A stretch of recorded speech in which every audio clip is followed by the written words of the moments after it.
Nous passons à la question numéro 2, qui est la question du groupe Paris en commun, posée par son président Rémi Féraud.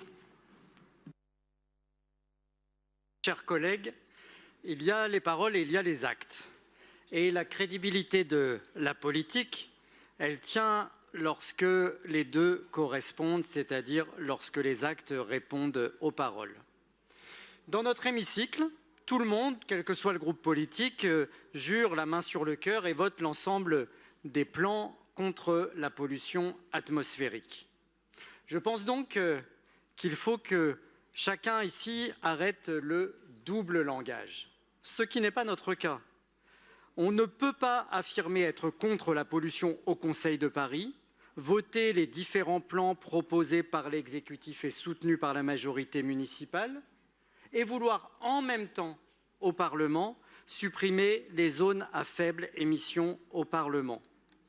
Or, c'est bien la position de la droite aujourd'hui, avoir une position exprimée différente au Parlement et au Conseil de Paris. Parce que nous faisons face à une gigantesque campagne anti-ZFE, organisée et orchestrée notamment par des lobbies, mais relayée par l'extrême droite et par les Républicains à l'Assemblée nationale.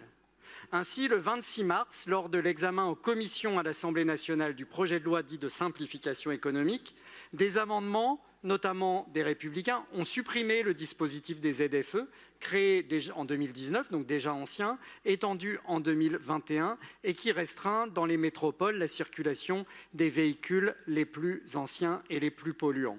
Or, nous savons que la pollution tue, qu'elle continue de le faire. Plus de 6200 morts prématurées chaque année en Île-de-France selon Airparif. Près d'un an de baisse d'espérance de vie. Oui, nous agissons au niveau municipal, parfois courageusement contre beaucoup de contestations.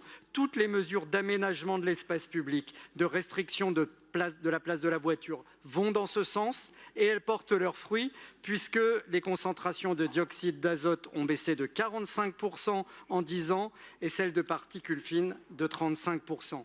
Nous devons continuer. Et en matière de lutte contre la pollution, nous n'avons pas une obligation de moyens, mais de résultats. Je dis donc à chacun ici, y compris à l'opposition, qui participe au gouvernement, que ce n'est pas les moyens pour réduire la pollution qu'il faut combattre, mais bien la pollution elle-même. J'ai donc une question, Madame la maire. À l'heure où les zones à faible émission sont durement attaquées et risquent d'être remises en cause dans la loi, voire vidées de leur sens, quelles actions comptez-vous à Paris engager pour les défendre et pour poursuivre la baisse de la pollution atmosphérique ?